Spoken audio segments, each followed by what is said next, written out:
Think of the process of vetting holistic remedies the way you think about vetting the things you were taught as part of your religion. The process is identical, and it's a great way to train your brain to think rational, reasoned, and informed thoughts. Chakras are not a thing, neither is the chi. You do not need to align your chakras, irrigate your chi, or any of the other insanity that New Agers and other like-minded people would like you to think. And then you start looking at things like essential oils and Reiki and things that mimic the sorts of things that you were taught that look about the same. You know, the Bible even says that if there's anyone sick among you, let them call upon the elders and be anointed with oil. Right. So you go from that to hearing about miracle cures associated with essential oils, and inside your head it makes sense. Welcome to Unbound, a podcast for new atheists and lifetime atheists, ex-evangelicals, truth seekers, and free thinkers. There is life after faith. And life here is good. It's time for a new perspective. And a better conversation. I'm Spider. And I'm Shell. And it's time to get unbound. I don't know. I'm feeling really draggy tonight. I mean, you saw it just a couple of minutes ago. Yeah, I did. Maybe my chakras are out of alignment. Maybe I'll make some of that saffron tea and irrigate my chi. Or, you know, maybe I could, I don't know, go to bed a little bit earlier. Yeah, so that amazing. I'm not this exhausted when it's time for us to sit down and record. There is that, too. I'm Spider. And I'm Shell. And tonight we're talking about holistic remedies, therapies, and cures. How much of it is legit, and how can you even tell? If it doesn't seem like much of an evangelical topic, keep listening. There are things that I think ex-evangelicals need to understand about all of this. But before we get into any of that, Kenneth Copeland trips out and the transformed wife just trips over human nature. It's Christians behaving badly. Shell, what have you got for us this week? Well, this first story I want to call The Sound of One Goalpost Being Moved. Kenneth Copeland, one of the kings of Christian grift, has declared the COVID virus destroyed. Destroyed? Yes, amazing. A year after the first time he declared it destroyed. I guess the destruction just didn't stick. It was one of those 24-hour destructions. Apparently. Anyway, Copeland called into a service hosted by his daughter and her husband to tell them that no, really, seriously, it's destroyed now. Really. Really? Really. And here's the evidence he gave for that. This morning as we prayed, just suddenly I saw a blanket of blood. Ew. Ew. Yes. It rippled like it had a slight breeze on it. And I watched this blanket of blood. It was everywhere, particularly over the United States and over our partners everywhere. And then a golden layer, this golden aura and cloud, a golden cloud right on top of the blood. And then I realized that it came up out of the blood. And then I realized that it came up out of the blood and just stunningly beautiful. And then angels began to crisscross over the top of all that, and these golden rainbows came up out of that. My goodness. That is a lot. I have words, but there's a little bit more here. Yes. And I saw the healing of lungs, and I knew in my spirit, and I said it out loud with my mouth, our breakthrough has come, and glory to God, the destruction, the final takedown of this synthetic virus that has been made by men as a weapon has fallen. It's destroyed. I only have one question. Shrooms or acid? I don't know. And where can I get some? Because, no, this...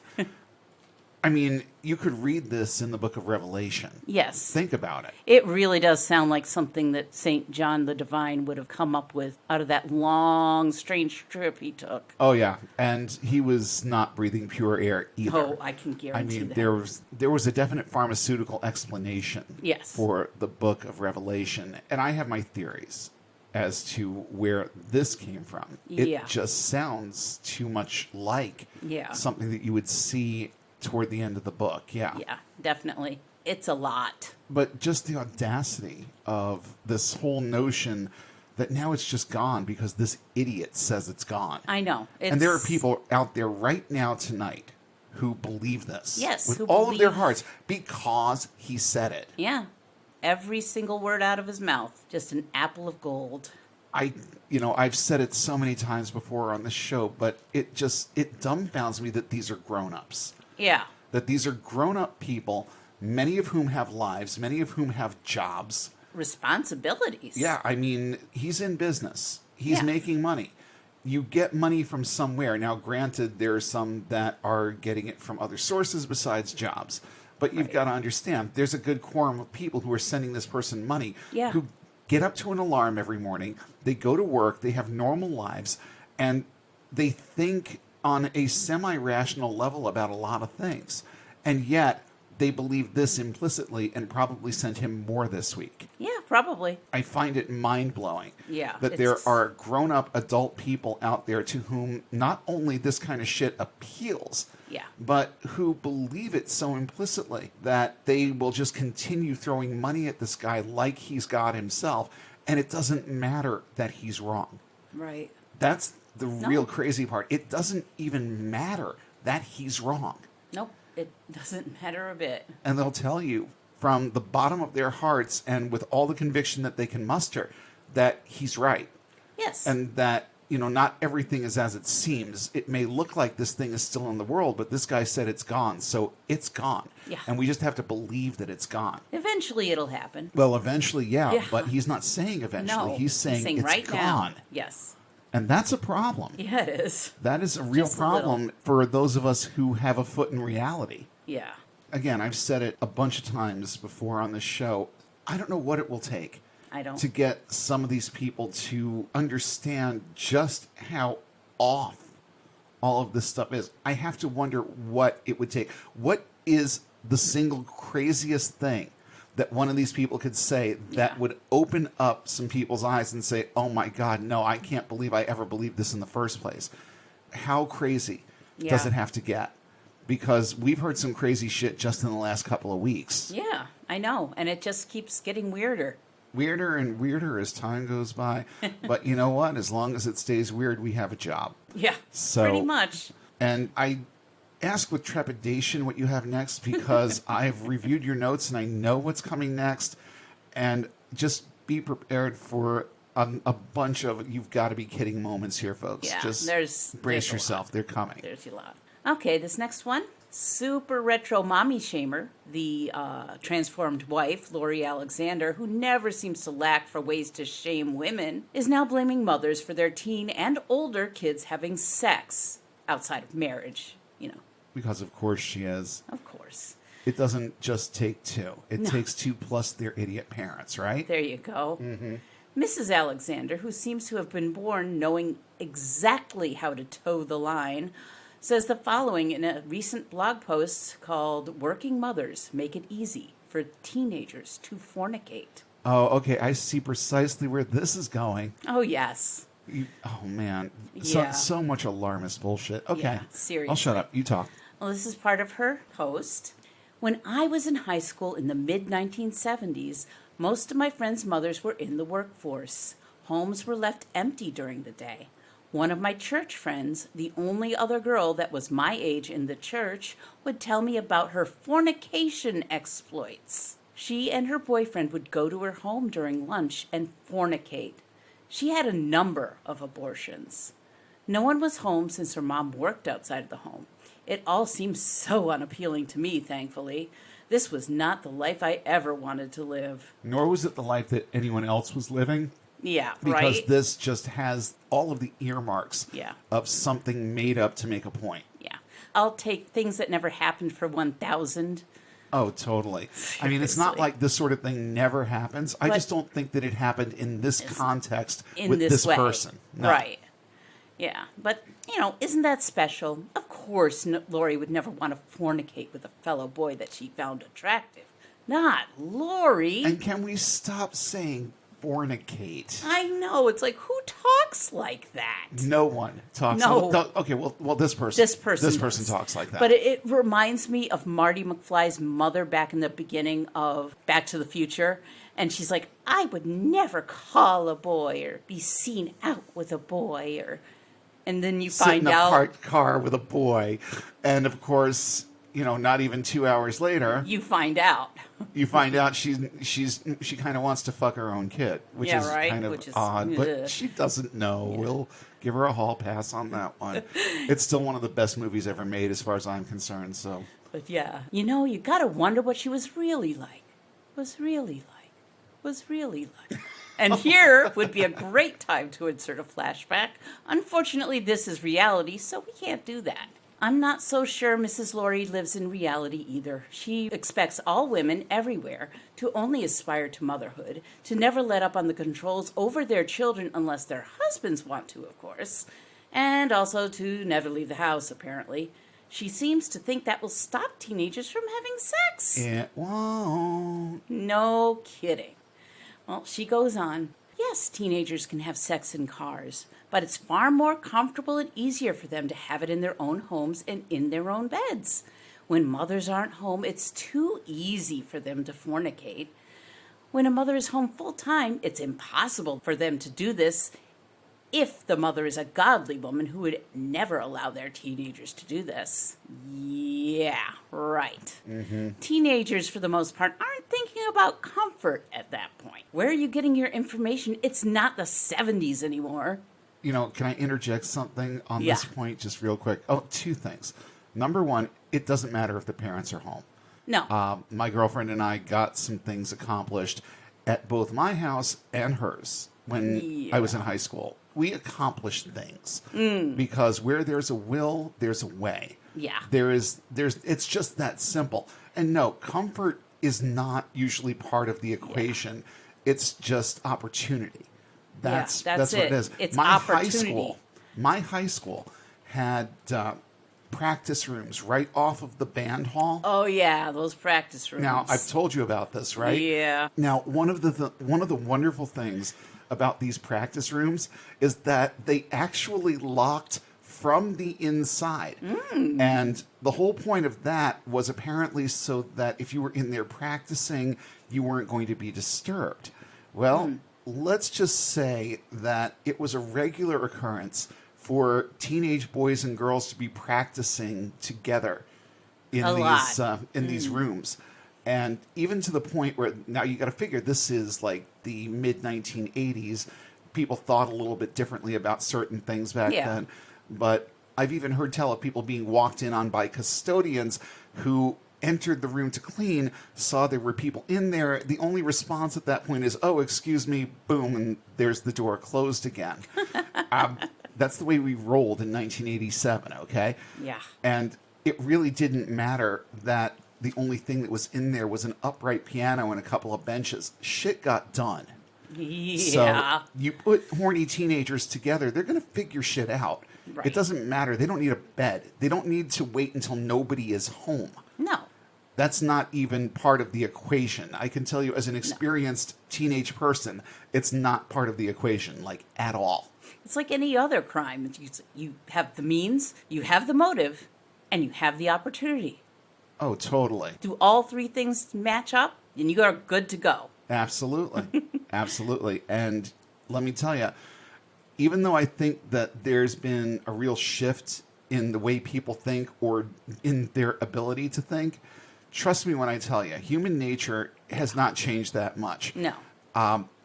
These kids are still every bit as ingenious when it comes to getting away with this as they've ever been. Yeah. I yeah. promise you, Please. it's still a priority. Yeah. She goes on in her post to advise that boys should grow up on farms and girls should be taught all the homemaking, all of it. And that will keep them busy and not think about sex. Yeah, good luck with that. Right. I have so many questions. But the biggest one is, how do you manage to keep this fiction alive in your life? It's called denial. Denial. It's not just a river in Egypt. And my kids aren't going to think about sex if I just stay home. yeah, right.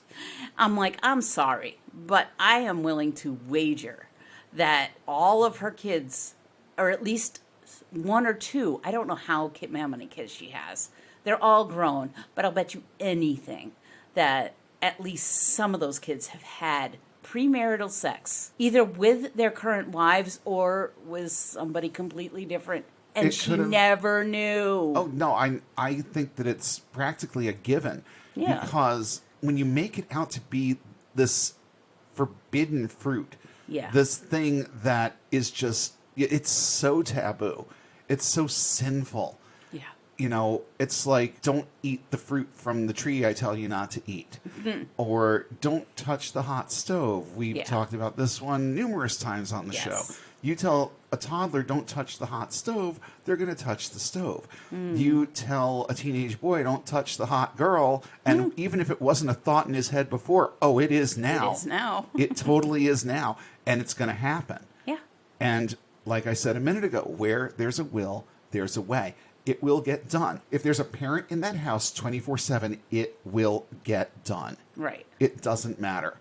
Opportunities will be found. They will figure it out. Yes. And it will get done. And I guarantee you that some of these kids have had at least sexual experiences. If not sexual intercourse, certainly sexual experiences. Of course. Because it's just part of the normal course of things. I would be hard-pressed to find a single one of my friends, even. And I had a lot of devout young Christian friends. Yeah. But I would be hard-pressed to find just one of my friends back then that didn't have some kind of sexual experience before they were married. Right. It's like, We all did. yeah. It's like life finds a way, and so do horny teenagers. Oh, totally. Especially Yeah. horny teenagers. Really? Oh, they're ingenious as fuck when it comes to stuff that they want. And especially when it comes to that. Yeah.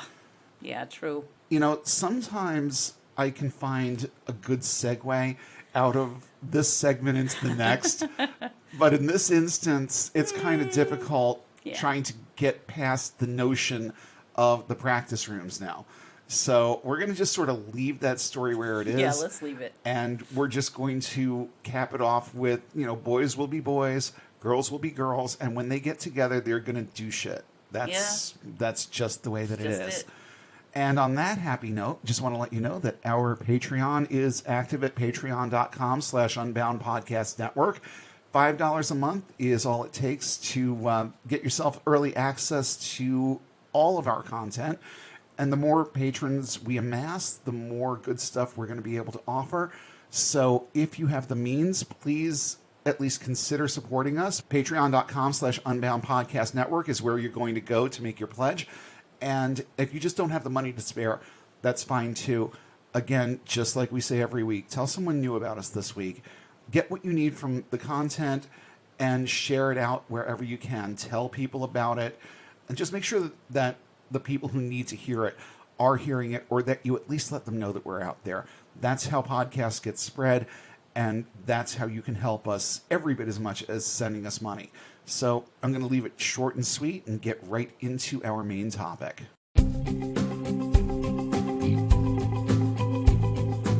So let's talk about holistic medicine and whether or not any of it is worth the money, the gamble, or even the attention.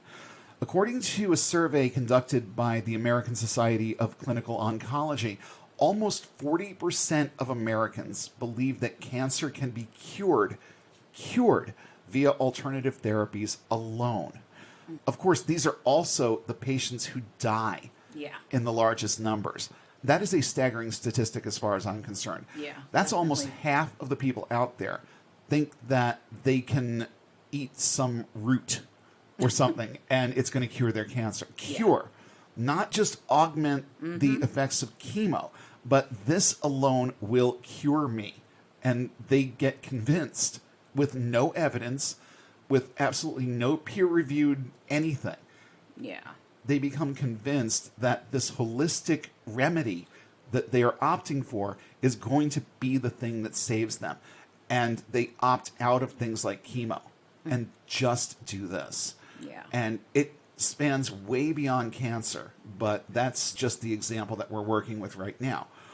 There are many reasons why this is alarming, but the most alarming part of it, as far as I'm concerned, is that people believe that all kinds of things that can kill you, from cancer to some bacterial infections and more, can be cured this way through nothing but holistic means. Now, I think the question on some people's minds right now is, why cover this subject on a podcast for ex-evangelicals? Well, I'm doing it for a couple of reasons. As evangelical Christians, we are all taught to believe wildly improbable things about healing. Healing is framed for us in the context of miracles. Right. A lot of times.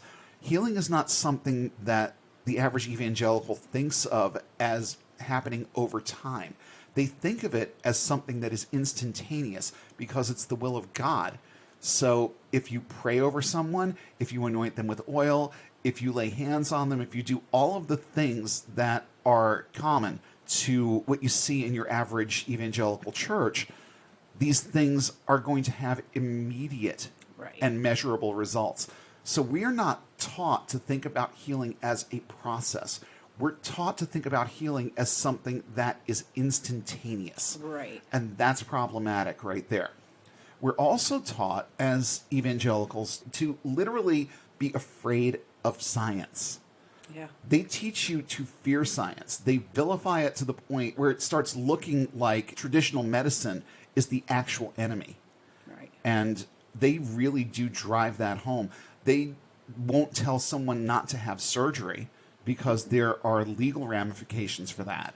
But I knew plenty of evangelicals at the time who would at least be bold enough to passively aggressively decry anything besides putting your faith in God. Yeah. Which, again, very problematic. Another problem is that we are told that holistic and metaphysical remedies were of the devil. And let's get back to the whole hot stove analogy. Yeah. Now you're out and you start wondering, well, gee, was this really all that bad? Is this something that's actually bad? Probably not if these people said that it was. Right. It might actually be something beneficial to me because, well, they lied to me about everything else. So these things probably do work, and they're probably worth looking into. They just didn't want me looking into them then because they wanted me to solve all of my problems with prayer. And in certain contexts, that's correct. But in the context of non-traditional medicine, you can be right for the wrong reasons. Yeah. So there is that. We were also taught that healing is every bit as spiritual as it is physical.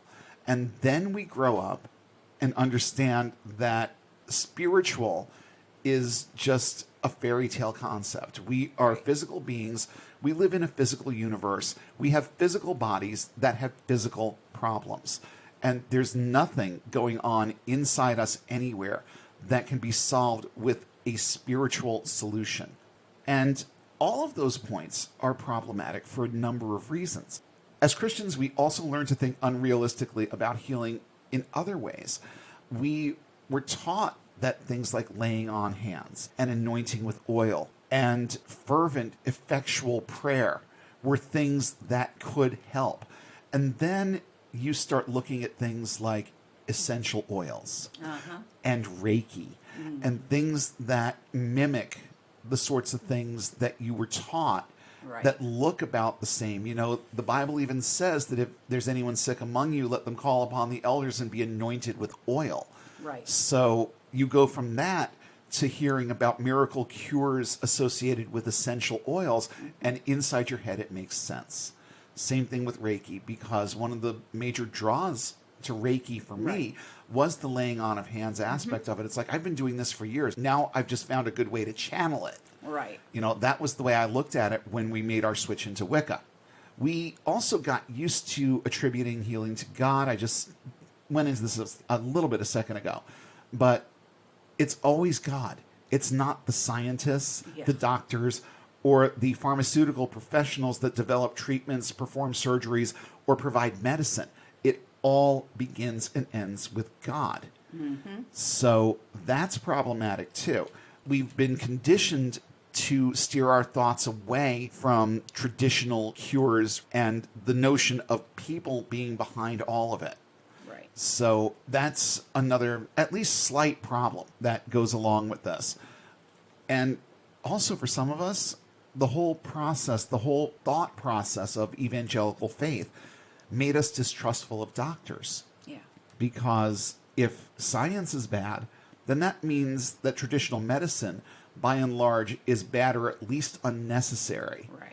And what the doctors are telling us we need, well, maybe God has other plans. You should definitely pray first and seek your healing that way. I mean, again, for legal reasons, no one is going to come right out and say this to you, Right. but the attitude was there in a lot of instances. It didn't have to be said. Right. The attitude was there. Maybe not from our pastors. I think a lot of times the pastors of these churches know a little bit better Right. than to come right out and say shit like this. Not always. I mean, let's look at what's going on with COVID.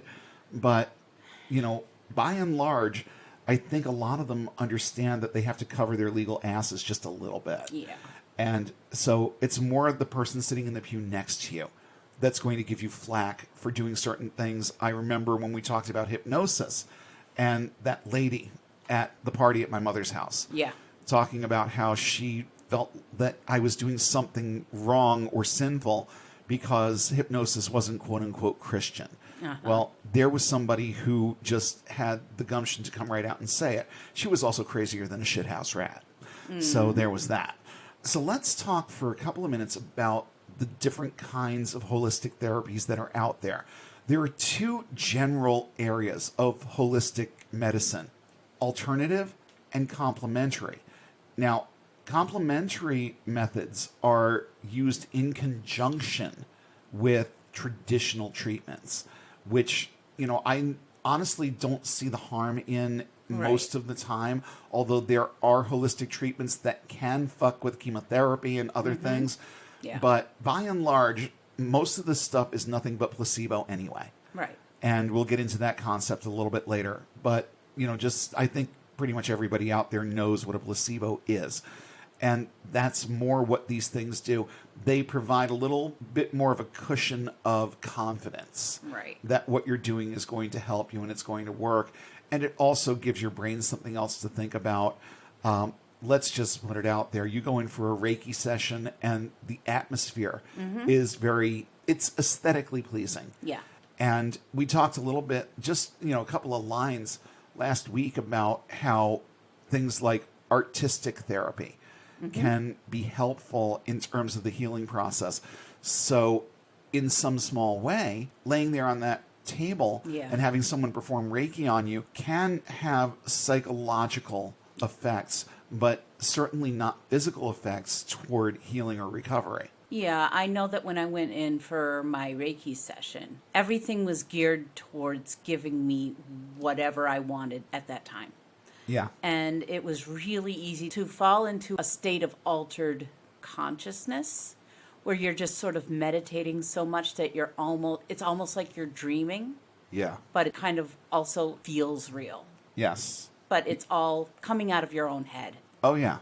Well, But it's- it all comes out of your own head. Right. It's It, just it can't come from any place else. Yeah, it's just all very conducive to facilitating that. Yes. And it does make you feel better. It makes but- you feel better. Right, But, but here's it's the not thing, healing just like you. we talked about a couple of weeks ago, it makes you feel better, but Right. it doesn't make you better. Right. No. That's the difference right there. And Yeah. it's significant. That difference is Definitely. significant. So yeah, these methods can help you feel better when used in conjunction with standard treatments, but using anything besides prescribed medicines should be run by your primary care or whatever specialist is managing your condition or conditions.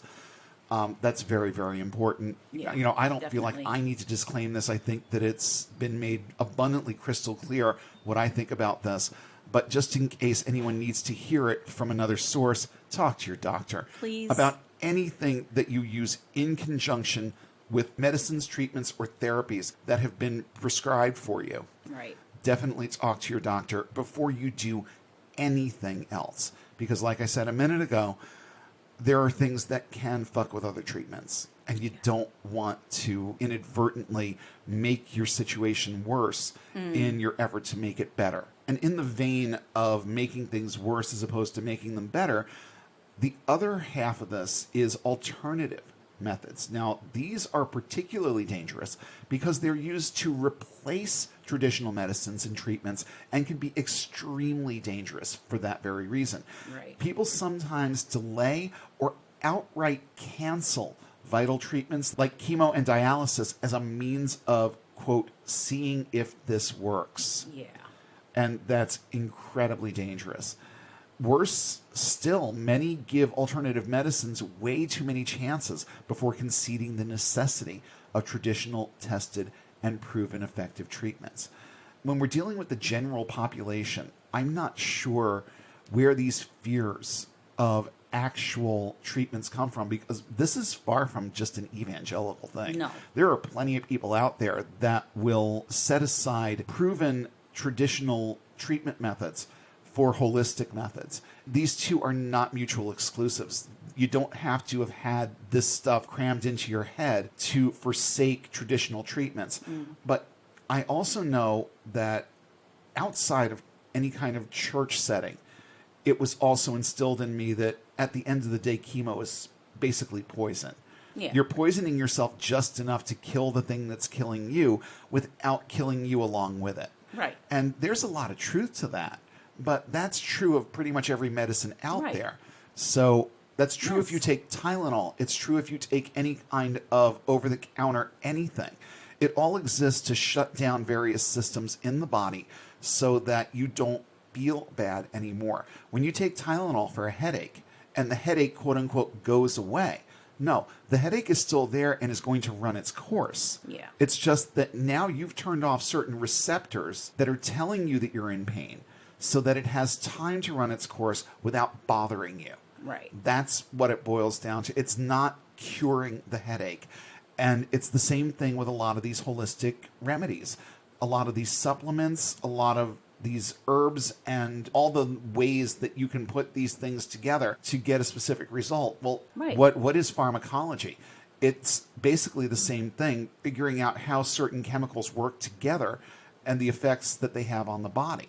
So every single time you put something in your body, whether it's something that you grew in your garden or something that you picked up at the pharmacy, it serves the same purpose. The difference is what you pick up at the pharmacy has documentation Right. and study and development behind it that the stuff that you grew in your garden with Miracle Grow doesn't. Yeah. It's that simple. And especially if you're using chemicals like Miracle Grow, because guess what? Now that's part of your medicine. Yeah. And that could be very problematic. So there is this whole movement of people growing their own stuff for this purpose too, and for very specific purposes. And, you know, are you doing it the way that a pharmaceutical company would do it to be able to produce what they need to make Right. the medicine? And the answer to that question is almost uniformly no. Right. And that is also very, very problematic. Now, both alternative and complementary therapies appeal to those who are mind-body oriented and those who like the idea of natural remedies. Who doesn't like the idea of a natural remedy? Right. It's a nice idea. Right. But here's the thing. Most medicines are derived from things that occur in nature in the first place. Pretty much what I said a minute ago. Right. The problem is that even in 2021, the concept of snake oil cures is still a thing. Just ask Jim Baker and ask anyone who raided stores for quinine water in the early weeks of COVID. Right. And there are loads of products and treatments that flat out don't do what they are said to do. Worse, they haven't been subject to any kind of scientific testing or peer review. In the worst of cases, some alternative/complementary therapies could be downright dangerous and even life-threatening for what they do, let alone what they fail to cure. Some, the American Cancer Society warns, can also interfere with vital treatments like chemotherapy and have adverse effects on how well traditional treatments work. Now, I have a beef with the American Cancer Society when it comes to the advice they give, because for a secular organization, they seem a little too quick to recommend a couple of these. They recommend things like acupuncture, which I did a little bit of digging on, and there are different opinions about it. Right. But, you know, there are enough scientific medical bodies that will endorse it as at least being as good as Tylenol, basically, and not being specifically harmful. Right. But not being a cure either. But the American Cancer Society wants you to think about it. Art or music therapy, And it makes sense. It definitely Yeah. makes sense. There's a soothing aspect to the whole thing of hearing music, certain kinds of music, Right. or the visual stimulation that you get from certain types of art. So, yes, I can see it again being about as effective as Tylenol, getting your mind off of the actual problem, or at least being able to create a buffer for some of the stress. So I Right. can see that being at least surface beneficial. Biofeedback, you know, I this Yeah. this is where we start moving into a weird area as far as I'm It's like, concerned. And biofeedback, for anyone who doesn't know what this is how they describe it. It uses monitoring devices to help people gain conscious control over physical processes that are usually controlled automatically, such as heart rate, blood pressure, temperature, sweating, and muscle tension. I think it's better if we don't have direct access and yeah. control over these Yeah, we things. might not Our want that. body knows how to do it better than we do. So I think that I'd rather leave that to Leave my that- body yeah. to figure out. Then they talk about massage therapy, but then they also recommend prayer and spiritual disciplines, and they recommend things like Tai Chi and yoga. Sorry, but things like biofeedback are straight up woo-rific pseudoscience, and prayer. Really? The only two things that I like here are massage and Tai Chi, since massage is, in fact, a legit physical therapy. And Tai Chi, at the end of the day, is good exercise that helps your body feel better. Just leave out all the wooey parts of that because there are many. Yeah. And I mean, I'll go right on record. I can state as unequivocal fact that none of us has a chi. None of us have achieved a chi. Nope. Beyond that, though, I'm a little disappointed, but I keep reminding myself that the American Cancer Society is, in fact, a support system and a charity, not a scientific body. And I'm sure it has a huge quorum of theists and spiritualists who have, at some point, provided anecdotal evidence of all kinds of holistic treatments working on all kinds of ailments to one extent or another. Right. So you're not looking at a medical source when you're looking at the American Cancer Society. Let's just make sure that we understand that. This is not a scientific body recommending that you pray. And just to be fair, and as an example of how varied the results for some holistic treatments can be, I'm going to take just a couple minutes and talk about a couple things I've experienced as they relate to two little drugs called THC and CBD. There's controversy Yeah. around this. And now that I'm not as immersed in it as I used to be, isn't it amazing how this works? Yeah. How you start looking at things with different eyes when you're not around it all the time. When we first started doing this show, I worked at a medical marijuana dispensary that morphed into a medical and recreational dispensary. And the shit hit the fan with that around the time that COVID started becoming a real major thing. And I am no longer in that industry. And taking a step back, I'm not going to say that I denounce everything that I did Right. or that it doesn't work or anything like that, but I'm just going to give you a little bit of my experience with this and show you how to think healthily about holistic treatments. You see, there was a time when I believed so much in medical marijuana that I literally dropped everything and went to work in this place because I believed in it so much and I thought that it was something that I could do with my life that was going to help people, that was going to make sick people well. I really believed this, and I had specific reasons for believing it. I even went to a for-profit trade school out in the eastern part of the state Yeah. to learn a little bit more about the industry and how to, growing methods and stuff like that.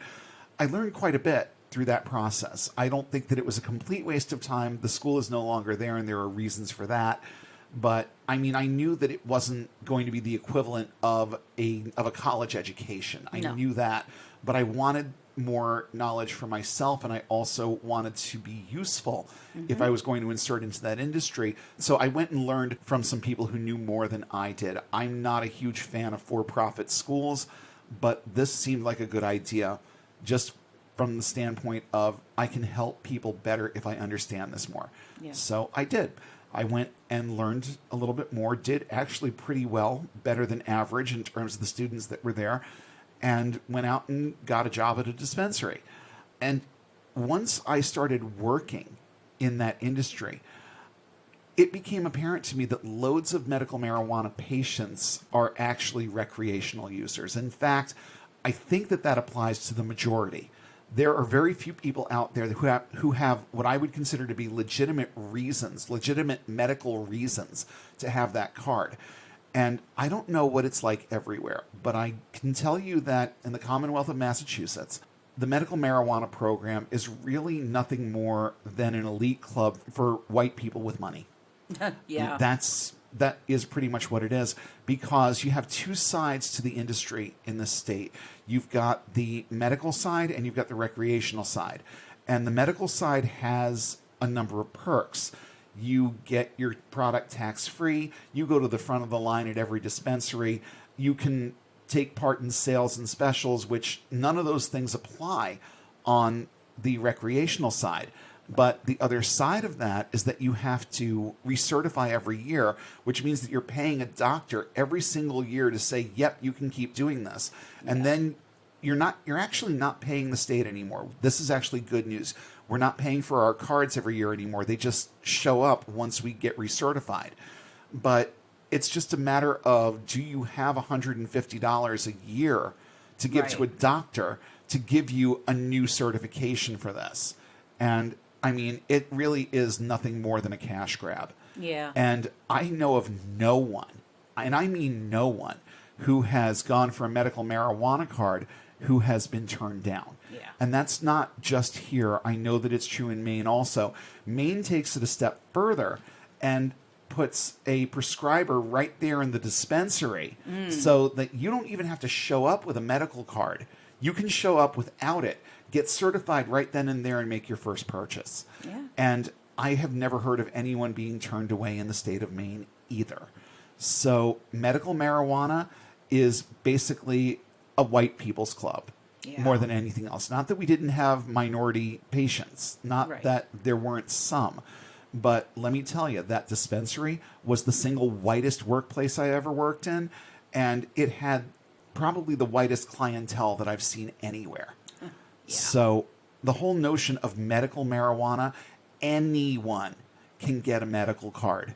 You can walk in and say, I have an itchy earlobe. They'll figure out a way to assign you some kind of ailment or some kind of condition that you need this to make your earlobe not itch. I mean, it's an extreme and very caricaturish example. Yeah. But it's not that far off. No, it's really not. I have, it's one of those things that really makes you wonder whether or not it's effective. But everybody's physiology is different. And these medicines may help some people, and they may help some more than others. For me, I can't say what else it could have been that made the pain in that ankle go down as much as it did. Yeah. When I first started using weed, it took about 3 weeks of having regular access to it. This was after I got my medical card. About 3 weeks of regular access and regular use. And the pain in my ankle that absolutely nothing else would take away, even wearing a brace, even losing 200 pounds. These things did nothing, okay? Did nothing for the pain. And then 3 weeks in, all of a sudden, I'm realizing that I'm taking a lot more steps without pain. Yes. And I can think of nothing else that changed and has been consistently different since that time. So for me, as an individual, using nothing but anecdotal evidence, I can tell you that it works for me. I can tell you THC as a drug works for me to keep the arthritis pretty well at bay most of the time.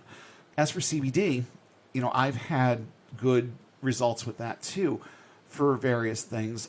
It's, as far as I can tell, it's a good sleep aid.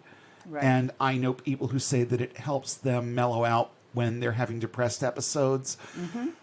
Doesn't really help my depression that much, but I have seen the physical end of it where, it is at least as effective as Tylenol. Right. We'll just put it out there. It's about the same effectiveness as something that you would get over the counter.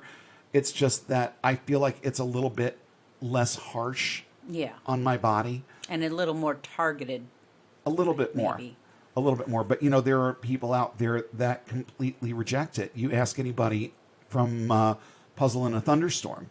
The Gamcast guys, Scathing Atheist, those podcasts. Yeah. These people have no love for CBD. But if I could make a little bit of an appeal to them, I would say, you know what? Have you only used commercial CBD products? Because the stuff that I use, I make. It comes from real hemp. I make tincture from real hemp. And I take that tincture and I make gummies out of it. And for me, it works. Yeah. And again, it's just anecdotal evidence. It's one person. It works with my physiology. Right. It works with my body chemistry. And I'm sure that that's true of other people. I heard some success stories come out of that dispensary, but really not a lot. And that was the thing. The people who were suffering from serious things like cancer Yeah. were suffering until we stopped seeing them, until they just stopped coming in. And there are plenty of people out there who work in this industry and advocate for medical marijuana who will also say, well, you know what? Maybe it's not a cure, but it can do a good number on the pain. And for patients that it doesn't do a good number on the pain, it can at least help them not care that they're in pain. Yeah. So there is that. And I can understand that. But if that's all that it's doing, then there are traditional medicines that do a better job of both. Yeah. You know, why would I still want to be in pain and just off in oblivion when another drug can take the pain away and not have me sitting there thinking about my mortality? Yeah. Understanding that this is something that is going to kill me. You know, I think that it's good to have a means of escape from those kinds of thoughts.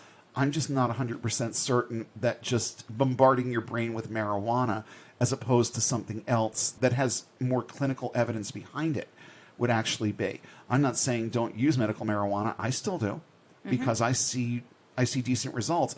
But even I will go on record and say that most of the reason why I use it is because I like the way it makes me feel.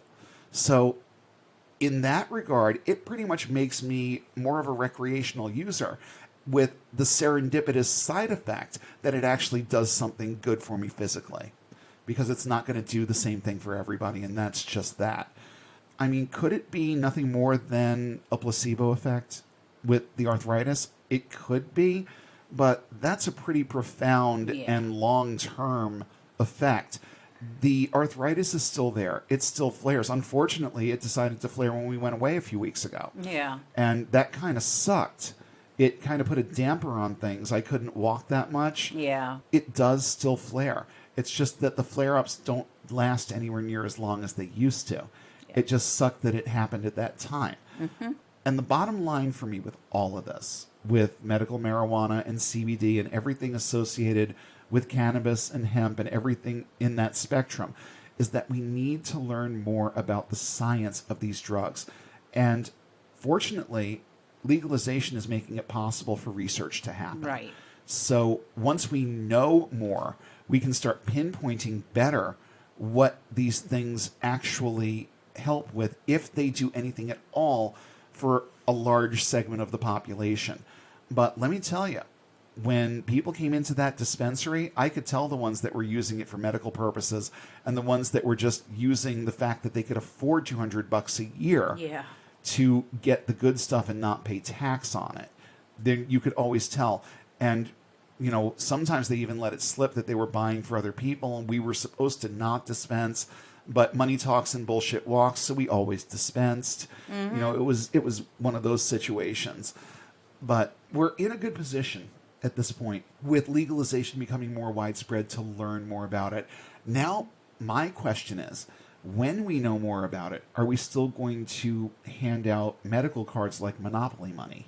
Right. That, to me, is going to be the real litmus test of whether or not we even give a fuck if it does anything on a medical level. You know, you can call it medical marijuana all you want, but I know what I saw. I know the people that I dealt with. Yeah. And I know that a lot of them were not using it for medicinal purposes beyond getting high. Mm-hmm. And we were even encouraged when people complained about the prices on the rec side. We were instructed to encourage these people to go for medical cards. Yeah. And that way you save on the tax. And we had this whole list of benefits. And it was never even a question in anyone's mind if they had any kind of an ailment. It wasn't that they were asking medical questions. It was that they were complaining about prices. Oh, Yeah. you don't like the price? Well, then become a medical patient. It's easy. And yeah, it is. Way too easy. Yeah. At least it is here. And I know that it is in Maine. It's nothing but a big game. And very, very little beyond that. Yeah. So for some of us, we see some real benefits. Most just want to get high. And that's fine too. As Yeah. far as I'm concerned, that's fine. But don't make more of it than there is to be made, if that's it. Yeah. I know that one of the things that bothered me when we first started moving in this particular community was that I know one of the people at the festival that we went to was listing off all of the things that marijuana could do. Mm-hmm. And it was like, it can cure this and that, and it can help with this and that, and it's like everything. And he sounded like a snake oil salesman. Yes, and it's like, okay, this is not a cure-all. And one of the podcasts I listen to, Sawbones, they always say cure-alls cure nothing. Yep. And in most of history, that has been true. Yes. Like blue light therapy and mercury taken as an internal medicine yeah. and silver solution. They don't do anything. No.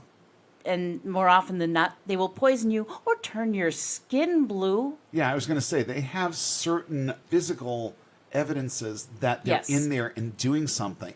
The question is what they're doing any good? Yeah. Does it even matter? And is it harmful? Right. Because sometimes the answer is yes. Like with mercury. Oh, yeah. That's not good. You know, when I look at this in terms of other things like acupuncture, I don't know of anyone who does recreational acupuncture. Okay, I don't know anyone who does this for fun. Most of the people who use acupuncture, at least at a bare minimum, have legit medical issues that they're trying to address with it and have been sent to an acupuncturist by a doctor who has at least heard enough anecdotal evidence to say that it works for this thing or it can alleviate symptoms of this thing to be able to, in good conscience, recommend it to their patients. With medical marijuana, it's so all over the map, just Right. like with that guy saying it cures everything. Yeah. It's so all over the map that, you know, in Massachusetts and in other states too, most doctors don't want to touch medical marijuana certification with a 10-meter cattle prod.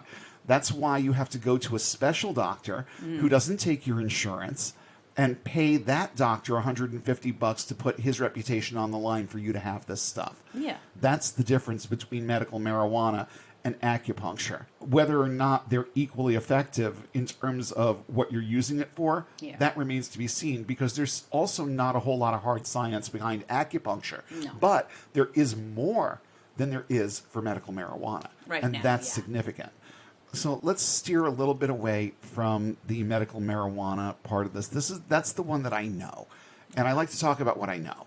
But let's steer away from that specific area of holistic healing and talk about why people use alternative and complementary therapies. This actually, I love talking about the psychology of things on this show. And this information comes from an article on Psychology Today, and the link is in the show notes. But people turn to alternative therapies for a number of reasons. They may have had a bad experience with traditional medicine. You know, you can count me in with that. Yeah. I was in and out of hospitals for pretty much my entire childhood. And I became pretty distrustful because there were things that happened when I was in the hospital that to this day leave me scratching my head. I got traumatized to needles during one of those hospital stays by a very well-meaning medical student who just could not figure out how to start an IV. Oh. And I got myself traumatized to needles, being poked and jabbed I don't know how many times, and then having a clot develop over that.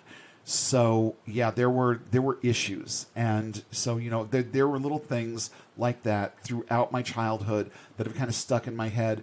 and have made me a little bit distrustful of the entire medical process. To this day, it's like it's good that I'm as healthy as I am. Yeah. I'm not on any prescription meds. I'm going to be 50 in November, and I'm not on any prescription meds. So it's a good thing for me, because if I had to spend the amount of time in and out of doctors' offices that you do, I don't know how well I would deal with it. Yeah, and I hope that I never reach that point. But eventually I probably will, and that's when I have to face down some of those demons, but not today. Not today. Another reason why people turn to these methods is that personal experience strongly suggests they work. This was the case with me in medical marijuana, and this little anecdote that they list with that bullet point kind of puts a cap on it. When my wife was pregnant with our son, this is from the article, this I'm not talking about Shell. This is the anecdote from the article.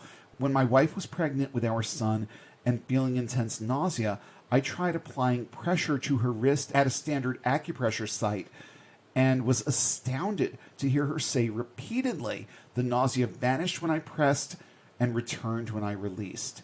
So I've heard things about acupressure too. I have an uncle who has been a massage therapist for years and years. Right. And I can remember at one point having really, really bad hiccups and him doing some kind of acupressure something or other. And voila, the hiccups stopped. Yeah. Now, there's still no iron-clad cure for hiccups. And the other thing that sticks in my mind about that is that most hiccups are going to stop after about 2 to 4 minutes anyway. Right. So by the time you get around to trying any kind of cure for hiccups, they're probably going to stop on their own. Yeah. So it was probably nothing more than coincidence that when he pinched my hand, it stopped. They probably stopped because they were done, not because anybody pinched my hand. But I have heard stuff like this before. I don't completely discount it. I want to see more hard data. Right. That's really what it boils down to. And lastly, the last thing that they cite here for people turning to alternative remedies is that they feel like traditional medicine at that point in their life, in their experience of whatever disease it is that they're trying to fight, has nothing more to offer. So you don't feel better on chemo. As a matter of fact, you usually feel 1,000 times worse. And that's why a lot of times when people get cancer, they go through chemo, they go through hell with it, and then the cancer comes back, and they decide that dying of cancer is probably going to be preferred to going through that hell again. So at that point, people who are in that frame of mind are likely to try a more holistic type of remedy because it promises to not have the same side effects, which is usually erroneous.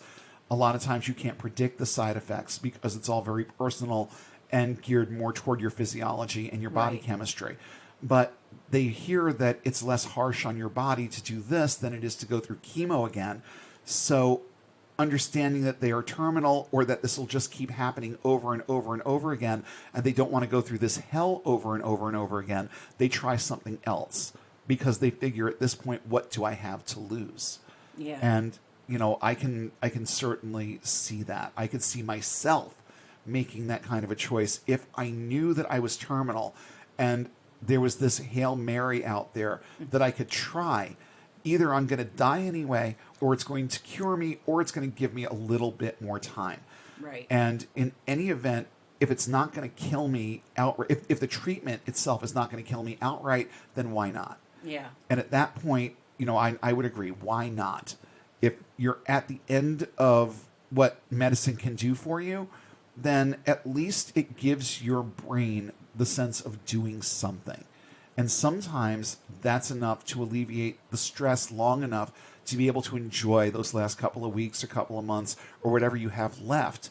So it's not always an inherently bad or negative or harmful thing.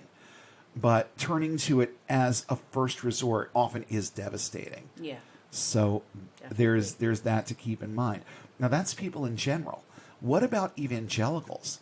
We were told that holistic remedies were bad, and I heard all kinds of bad things about every kind of holistic remedy there is out there.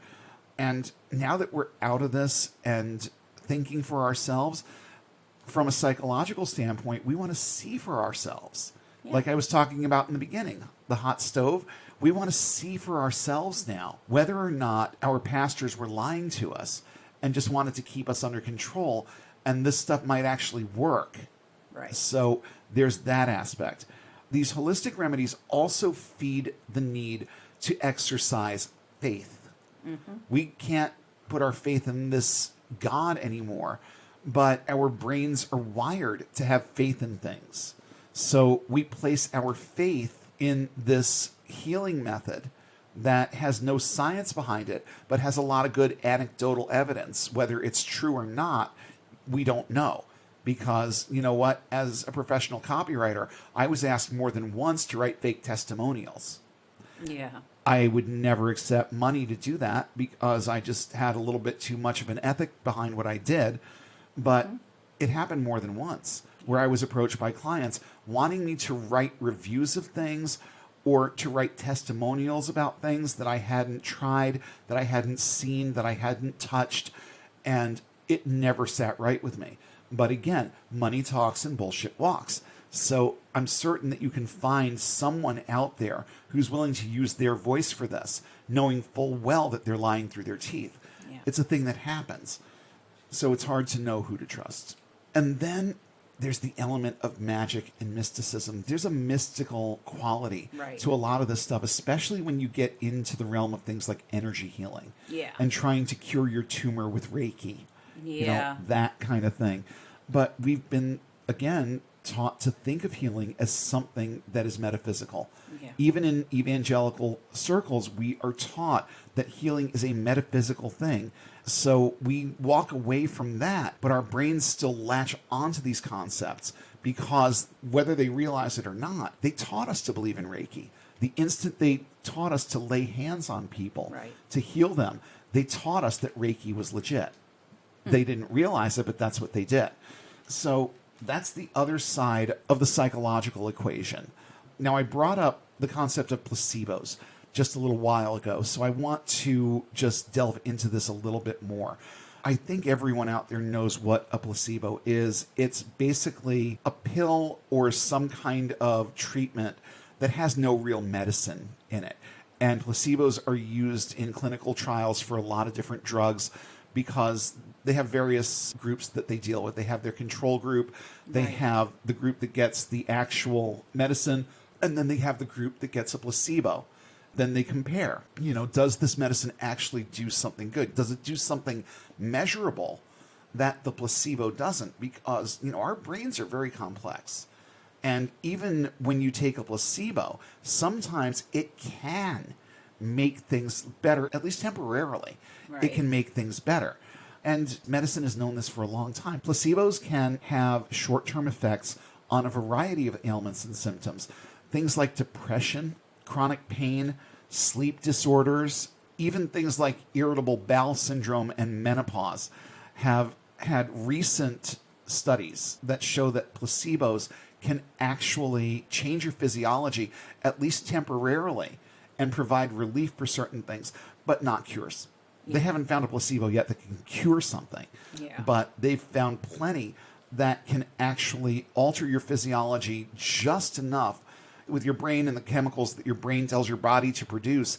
It can alter things at least temporarily and make you feel better. But again, big difference between feeling better and being better. Yeah. And there isn't a placebo out there that can make you better, but there are plenty that can make you feel better.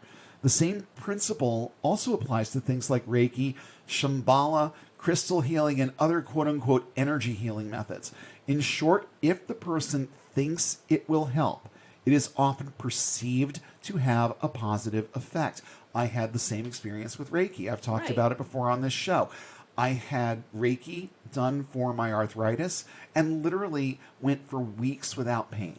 Yeah. And I think that it had everything to do with the fact that I believed that it was going to work and that joint was more relaxed as a result. And the lessening tension by the day at that point, because I was losing weight rapidly. The lessening tension on that joint, plus the fact that I felt relieved that I did something proactive to help make this better, did make it feel better for a while. The arthritis was still there. It is still there. I had a couple painful steps just today. Yeah. So it didn't heal anything. And that's what it's advertised to do, is heal. When you use the word heal, that denotes a cure. Right. Okay? It doesn't heal anything. It just masks the symptoms like taking Tylenol. That's it. And going back to the article that I found from the American Cancer Society, it says that in one study, people were given a placebo and told that it was a stimulant. After taking the pill, their pulse rate sped up, their blood pressure increased, and their reaction speeds improved. When people were given the same pill and told it was to help them go to sleep, they experienced the opposite effects. They experienced what they were told they were going to experience. This is why I honestly don't think that it matters that much when somebody walks into a medical marijuana dispensary and says, give me some weed that will help with this. You could literally walk back to that cabinet, hand them anything, and send them home. Right. And they're going to find that it has the effect that they want it to. Sativas are supposed to be more energizing. They're supposed to make you more aware. They're supposed to heighten your awareness of things. I smoked a sativa earlier this evening and almost didn't get around to doing this episode because I was falling asleep on the couch. Yeah. So, you could literally give them anything and tell them this will help with this, and they'll think that it's helping with it. It's that versatile in terms of the effects and the perceived effects. And that's why I say, by and large, it's probably a placebo. Don't ask me why it works on my arthritis. There isn't enough science. Right. But I keep using it because A, it does, and B, I like the feeling of being high. And it's over the course of the last couple of years, it has swayed way more to the other side of the equation. I don't think about the fact that I'm doing something for my ankle when I light that bowl anymore. Right. Because it's just a fun thing to do. It feels good after a stressful day to come home and just sink into the couch for a little while. That is most of the experience of it for me now. Although when I go for my recert every year, when they ask me why I'm taking it, I say over and over and over again, arthritis, arthritis, arthritis. It's not a lie. It's just the easiest route to get that card renewed. Yeah. And that's it. So just the other half of that quote, experts also say that there is a relationship between how strongly a person expects to have results and whether or not results occur. The stronger the feeling, the more likely it is that a person will experience positive effects. There may be a profound effect due to the interaction between a patient and a healthcare provider. So, you get a placebo from a doctor that you trust, it may actually work better than something that's handed to you at the ER by someone you don't know. That's, our brains they're interesting organs, but oh my God, can they really fuck with your perceptions of things? Yeah. They really can. I mean, they're defense mechanisms. Our brain wants us to feel happy and comfortable and at peace with everything around us. That's when our brains work the best. So they try to work toward that end when your brain is in a normal mode. And, anyone who has things like bipolar will say, oh, yeah, you know what? I've got a little bit of a different experience with how my brain interacts with me. And I get it. Because depression is pretty ugly and my brain forces it on me too. Yeah. So, there is that aspect of it. But, in a perfect environment, in a perfect state of chemical balance, your brain wants order within the body. And it will deliver order to the extent that it is given what it wants in terms of stimulation. So the fact that we do this proactive thing of taking this pill that's given to us by someone that we trust, our brain then turns around and does what we expect it to do to our bodies. And that right there is a placebo effect in a nutshell. So what are some of the common niches for holistic and alternative therapies? Well, they revolve around things like nutritional supplements, fad diets, immunity boosters, cancer prevention in point of fact, other forms of preventive therapies, and energy healing. So we've talked about some of these things. Keep that little group of things in mind as we continue to have this conversation, because the next part, I think, deals with most of it, at least to one extent or another, and probably every one of these bullet points has been covered by it at some point. Yeah. I want to talk for a second about holistic therapies and multi-level marketing. Now, we did an entire episode on MLMs and why they appeal to evangelicals. Well, multi-level marketing companies and distributors, people who are out to make the money with this, feed on the way some people think, and evangelicals are a huge target market for all kinds of MLMs. Some even go as far as addressing some of the spiritual objections evangelicals have about their products as a means of luring in the very people they know will be most receptive to their marketing. You don't have to be an evangelical to be taken in by an MLM, but the thought patterns, coupled with the ease of appealing to your sense of faith and belief, make those of us who were part of that religion prime targets. Now, as a former evangelical, when you are confronted, and I use that word very, very deliberately there, when you're confronted with MLM opportunities, please try and keep a few things in mind, especially if it's about some kind of holistic anything, because that's one that they really, those kinds of products, they will really tug at your heartstrings over. So keep that in mind, but also keep these things in mind. First off, MLMs almost never work. They only benefit the people at the top. It's just like anything else. Their products are almost never FDA approved, or whatever your country's equivalent is of the Food and Drug Administration in the United States. They're almost never approved by any kind of scientific body. There's no science behind them. It's nothing but anecdotal evidence. And the products are often marketed on platforms of pseudoscience with no peer-reviewed or otherwise documented data that proves that the products are any good or will do even remotely close to what they say they will. At the end of the day, you're probably just buying super expensive shit that isn't any better than what you'll find in a grocery store, health food store, or in a pharmacy. Lastly, all MLMs prey on people who are desperate and looking for hope, either for their finances or for their health. Yeah. And they will lure people who are already up to their ears in medical debt to buy this shit, because they will flat out tell them that it's a cure. And in way too many instances, they will get away with it. Mm-hmm. They'll get away with it for years, for decades, like forever. They'll be able to keep saying the same things because someone in 1975 took this thing and the tumor disappeared from their arm or whatever. And they'll ride that story right into the sunset. But it's one story. It's one person that this perceptively worked for. And let me tell you, tumors come and go for all kinds of funky reasons. Yeah. With or without any kind of medical intervention, they come and go. So if somebody drank this kale juice or whatever the fuck you want to, whatever example you want to use here, they drink this thing and then within a couple of weeks, their tumor goes away. Now, all of a sudden, it's because they drank this shit. Yeah. Not because their body just decided it didn't want the tumor anymore and just dissolved it. These things happen. Yeah. Why they happen, we don't always know. But they just happen. But it probably wasn't because you drank kale juice. Okay? Yeah. That's just the way it is. But since we've used the term a couple of times, I want to just look at the question of anecdotal evidence and just kind of pose the question, is it useless?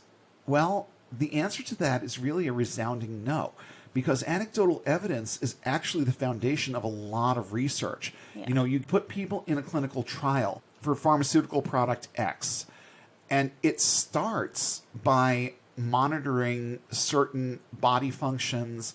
You take all kinds of different tests so that there is data on paper of whether or not there are changes happening in the body.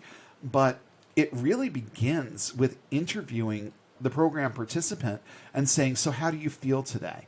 What can you say about your life now that you've been taking this thing for 6 weeks? Is there anything different? Do you feel any different? And all clinical trials have that element to it. But here's the thing you need to understand. It's an element. It isn't the foundation. And with a lot of holistic remedies, The anecdotal evidence is the foundation because they have nothing else. Anecdotal evidence is actually a very important part of the scientific process when it comes to figuring out whether or not a medicine is actually effective. It really starts with, how does this make you feel? Because if nothing else, it's going to identify side effects. Yeah. And the tests that they run on your blood and other body fluids and the things that they hook you up to get the numbers for X, Y, and Z, the MRIs that they do, whatever it is that they're going to do as part of their effort to figure out if this drug is effective. They also want to know from the patient what it's doing to them, because if they know what it's doing to them, they've got the hard data of what the tests are showing them. But they also know how it makes the person feel. And that's where you get all of the warnings about side effects. Right. Because people took this and this happened to them, or they reported this. And you hear that phrase in almost every drug ad out there. Some participants reported, or some patients reported. So Right. it is important, but it is not the foundation. Please just keep that in mind. So as we start winding things down a little bit, I want to go right back to the American Cancer Society and look at just a few bullet points. These are directly from their website, and there is a link in the show notes. But I just want to go through these quickly so that it starts training your brain to think in the right direction about this. Because if you're coming out of evangelical faith, you've probably had a lot of years to not think the right way about things like this. So let's start training those brains to get those parallel thoughts in there that you can run to when the old shit starts creeping in, just like we talked about a couple of weeks ago. Be suspicious of any treatment that says it can cure anything. Right. That is number one, especially when it says that it can cure difficult to treat things like chronic fatigue, multiple sclerosis, AIDS, because there are things out there that make these claims. Okay, we've talked about some of these idiots, especially Jim Baker, who sell their snake oil and say that it can cure everything from a headache to AIDS. You know? And the bleach church. Yes. Oh God, yeah, the bleach church. We did a whole little segment on them a little while ago. Yeah. It's important to remember that any claim of a cure is unsubstantiated and has not been proven. Be suspicious of any treatment that claims to offer benefits that don't have side effects. You see, those really appeal to people because people don't like side effects, especially when those side effects are particularly unpleasant. There's a segment of the population that won't get the COVID vaccine because they've heard the word side effects. They've heard the phrase side effects. So they won't get it because they don't want the side effects. So when a company wants to market a certain type of quote unquote cure, one of the easiest ways to lure people in is to say that there are no side effects. And according to the American Cancer Society, you need to be very, very leery of any treatment that claims to have no side effects, because even herbs and vitamins have possible side effects. And like I mentioned previously, can also fuck with chemotherapy and other things like dialysis. Be suspicious of promoters who attack the medical or scientific community, just like your pastor probably used to, or who tell you not to use standard or traditional medical treatment like your bestie sitting in the pew next to you might have told you.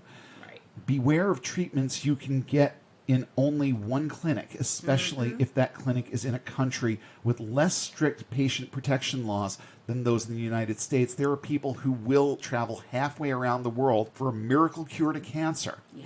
And this one is specific to cancer, but I'm certain that there are other things that people have. They've remortgaged their homes to be able to participate in. And it's nothing but a big placebo or worse. Beware of terms such as scientific breakthrough, miracle cure, secret ingredient, and ancient remedy. In marketing terms, we would call these phrases clickbait. And most of the time, there is nothing to substantiate the claims that they're making, these inflated claims that they're making. Find out about the training and education of anyone supporting the treatment or using it to treat you. Being a Reiki master teacher does not qualify you to cure cancer. No. Okay? even when I was receiving Reiki treatments, I had to sign a form stating that I understood that I should not be forsaking traditional medical treatment Right. in favor of this. They made me sign a form before I got on that table. So, and those are the reputable ones. Those are the ones that at least believe in what they're doing. But there are plenty out there who don't, who will just, that they don't care what the effect is on the patient or whether or not someone's throwing their life away, so long as the money gets paid before the person dies. That's really all they care about. Find out whether scientific studies or clinical trials have studied a specific treatment in people, not just animals. They make it very specific that human trials are necessary and what side effects have been reported. Find out if the treatment could harm you or interact badly with your other medicines or supplements. Learn whether the findings have been published in trustworthy journals after being reviewed by other scientists who are experts in the same field, or if they have been promoted only in the mass media, such as books, magazines, the internet, TV, Dr. Oz. Gosh. I think there's, if I still believed in hell, I'd say there's a 10th circle in hell that has been created just for this guy. Yeah. Infomercials, radio talk shows, you get the idea here. Yeah. And that right there is a pretty exhaustive list. And every last one of those bullets is a good direction to start steering your brain when you're thinking about this stuff and help you start thinking about it in very practical terms. Now, I want to talk to our ex-evangelical friends in particular about this, just as we close things out. Do not be taken in by the mystique of holistic remedies. There is no such thing as a miracle cure for anything. Please keep that in mind. Don't think that just because your pastor used to decry something that it somehow secretly works. As I said earlier, it is possible to warn against the right things for the wrong reasons. So just because your pastor said that it was bad doesn't necessarily mean that it's good. Yeah. Don't take anything for granted. And just like we said a minute ago, no side effects is a red flag. It's a huge red flag. Research things like supplements, topicals, and particularly nutritionally based therapies from a neutral perspective. Don't go out there with confirmation bias and look for articles that agree that this works. Look for scientific sources that will tell you objectively whether or not it could, because any reputable source is not going to say definitively one way or another that something works if there isn't hard science behind it. But you can find information about whether or not it's possible that it can at least help you a little bit. So go out there and do the right kind of research. Don't go out there looking for a specific answer. Go out there looking for the truth, because it could be a matter of life and death.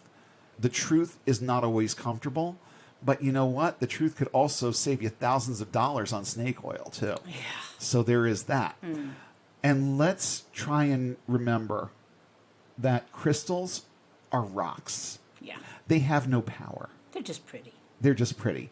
Essential oils, they're stuff that was squeezed out of plants. That's it. They don't have any special powers either, although there can be certain applications for those things that are beneficial, but in and of themselves, they don't have anywhere near the power that a lot of these shysters who tout essential oils would like you to believe that they do. So again, do your research and see what science has to say, not some multi-level marketer that wants you in their downline. You need to know from a scientific source whether or not this thing that you're doing is actually going to help you, because again, it could be completely innocuous, but it could also harm you. And not just physically, it could harm your wallet too, unnecessarily, and not do any good for you whatsoever. Reiki, Shambhala, reflexology, Qigong, and the rest of the energy healing spectrum are largely bunk and all have nothing greater to offer than placebo effects. Chakras are not a thing, neither is the chi. You do not need to align your chakras, irrigate your chi, or any of the other insanity that New Agers and other like-minded people would like you to think. And along those lines, you can't heal anything by laying hands on it or smearing it with oil, period. The ex-evangelicals kind of need to hear that one. Yeah, because those are the ones that they really bombard you with. Oh, yeah. As for things like THC and CBD, jury is still out. We need more concrete science, and we will get it. What we do know about these things is that they legit cannot kill you. So, bonus. That's not just somebody's opinion. It's observable. You have to smoke a lot of pot, more than any one person could smoke, in the quantity that's needed for THC to actually kill you. Right. So there is that. It can't hurt. The question is, how much does it help? And, you know, as far as I'm concerned, there's also nothing wrong with indulging in a little weed for no more grand reason than indulgence and because it feels good. There's no sin here. Let's get past the concept of sin and just have a good time and some good feels. It's perfectly okay, and it's reasonably safe. And lastly, as we close it out tonight, think of the process of vetting holistic remedies the way you think about vetting the things you were taught as part of your religion. The process is identical, and it's a great way to train your brain to think rational, reasoned, and informed thoughts. And I can't think of any facet of life where those concepts are more important than our physical and emotional health. Keep training your brain to think critically. It's a vital skill, and it's one that will help tremendously in getting and keeping you unbound. We hope you enjoyed this episode of Unbound. Show topics are chosen based on their timeliness, relevance, and social impact. Have suggestions for future topics? Email us at unbound.podcast.network@gmail.com with all your comments and feedback. Please don't forget to like, share, and throw a few 5-star ratings our way, and follow us on all major social platforms. And don't forget to hit subscribe if you haven't already. Links to our social pages, as well as a full list of cited sources in today's episode, are listed in the show notes, available at our website, getunbound.org. That's get-unbound.org. If you value this resource and would like to see it continue, please consider supporting us on Patreon at the link in the show description. And be sure to check for new updates every Sunday when we'll come together again and take one more step toward getting and staying unbound.